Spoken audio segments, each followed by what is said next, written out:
Praise lord. దేవుడి నామముకు మహిమ కలుగును గాక. ఒక సేవకు చెప్పిన మాటలు బట్టి నేను చాలా ఆకర్షించబడ్డానండి. మీరు కొత్తలో ఉన్న ఆత్మీయ జీవితం, మీరు కొన్ని సంవత్సరాలుగా నడుస్తున్న ఆత్మీయ జీవితానికి వ్యత్యాసం చూసుకోమన్నాను. నాకు అనిపించింది కొత్తలో ఉండేటప్పుడు చాలా దేవుడు అంటే భయం, చాలా విశ్వాసంతో ఉండేవాడిని. నీతి క్రియలు, ఏదైనా తప్పుడు మాట మన నోట్లోంచి వస్తే దేవుడు శిక్షిస్తాడనే భయం ఇన్ని కలిగి జీవించేవాళ్ళు. ఒక చెడ్డ వ్యక్తి ఎంత మంచి వ్యక్తిగా మారాడరా అని సాక్ష్యం కూడా సంపాదించుకున్నాం. కానీ కొన్ని సంవత్సరాలు మన ఆత్మీయ జీవితం నడుస్తున్నప్పటికీ మన చుట్టుపక్కల ఉన్న విశ్వాసుల్లోనే సహవాసం చేస్తున్నప్పటికీ మనం అనుకుంటాం మనం బాగానే ఉన్నాం అనుకుంటాం, కానీ మన పక్క వ్యక్తిని మనం అడిగితే తెలుస్తుంది మన గురించి సాక్ష్యం ఇస్తాడు.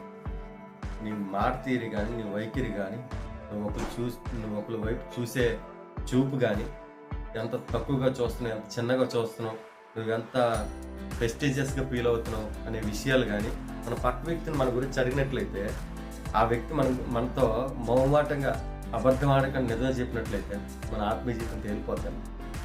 ఎందుకంటే మొక్కలు చాలా వినయం కలిగి ఉంటాం.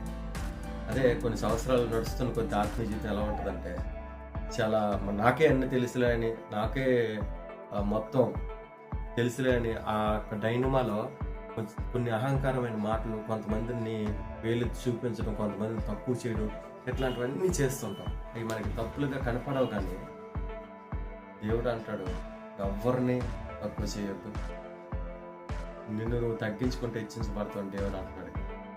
ఈ మాటలు మన హృదయంలో ఉంచుకోవాలండి. ఆ సేవకుడు చెప్పిన మాటలు నన్ను ఎంతగానో ఆకర్షించింది. అవును ప్రభువా, నేను కొత్తలో ఉండేటప్పుడు, కొత్తలో నేను నమ్ముకునేటప్పుడు చాలా ఆత్మీయంగా ఉండేవాడిని. ఏదొచ్చినా నా దేవుడు చూసుకుంటాడనే పూర్తి విశ్వాసంతో వెళ్ళేవాడిని. కానీ ఇప్పుడు నడుస్తున్న కొద్ది చిన్న కష్టం వస్తే